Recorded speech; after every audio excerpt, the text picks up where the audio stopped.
Well, it's another no lake day today. There's north winds and it's rolling pretty good out there. So we're on an Elgin roll this week at American Legend Vintage Outboards. This one I got with this guy over here. He wanted $100 for this one and I said nah. So anyway, I ended up getting it for $50. I got spark on the bottom, but none on the top. That's not a big deal. I'm sure it's just dirty points, because this is going to have these sweetheart coils in like that. Almost positive those are from the 40s right there, and they always look like just as good as the day they were born. This motor is a 5-horse. It's the same power head as this one. It's just got a few differences. I'm looking at something going on with neutral. It's not wanting to go into neutral, so I'll have to take that apart. I noticed this is slipping. The tiller handle is slipping from the... I gotta hold this still to show you,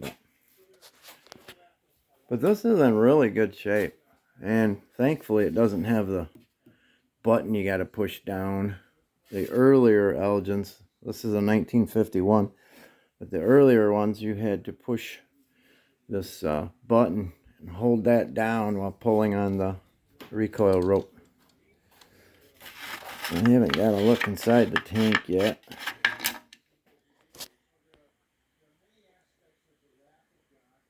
Let's see if I got a flashlight on me.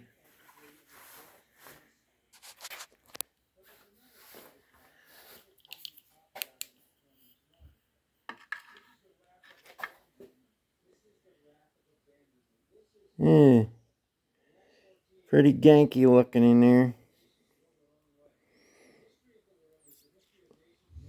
But I use this Behrman's Chem Tool. I'll dump a can of that down in there and let it sit for a day or two. So that's that part.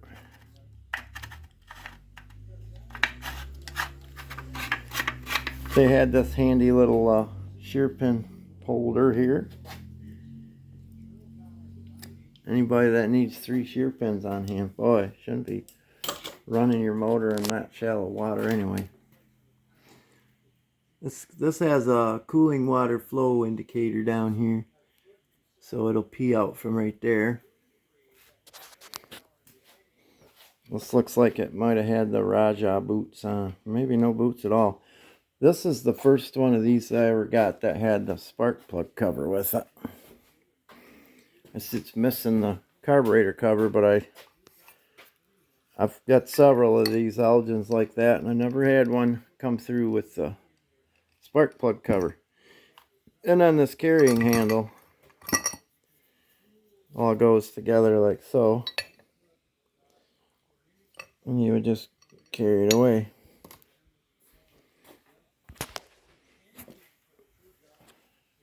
Well, let's see what else. Got a sediment bowl, tillets and carburetor. Tillets and carburetors are very good carburetors, unless they're corroded so bad.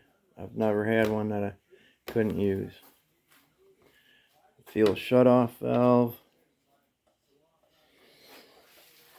Yeah, the carburetor, wasn't that something?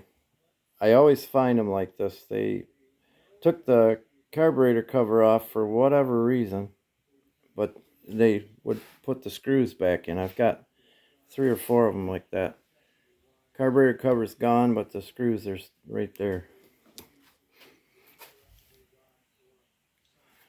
So I'm going to start by taking the flywheel off and finding out why we don't have spark on the other. I want to clean up the points anyway and change the spark plug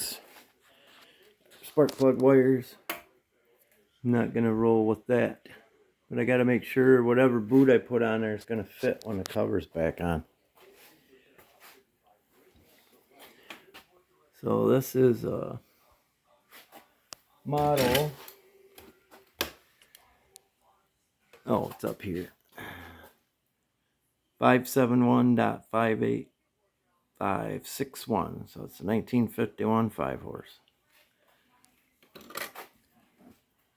Ooh, didn't see that.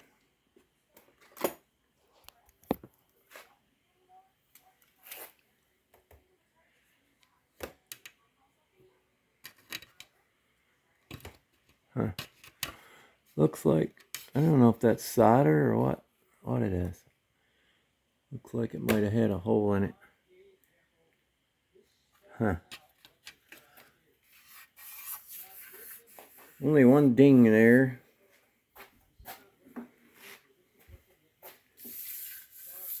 You can still order these from Dixie. You just send her an email.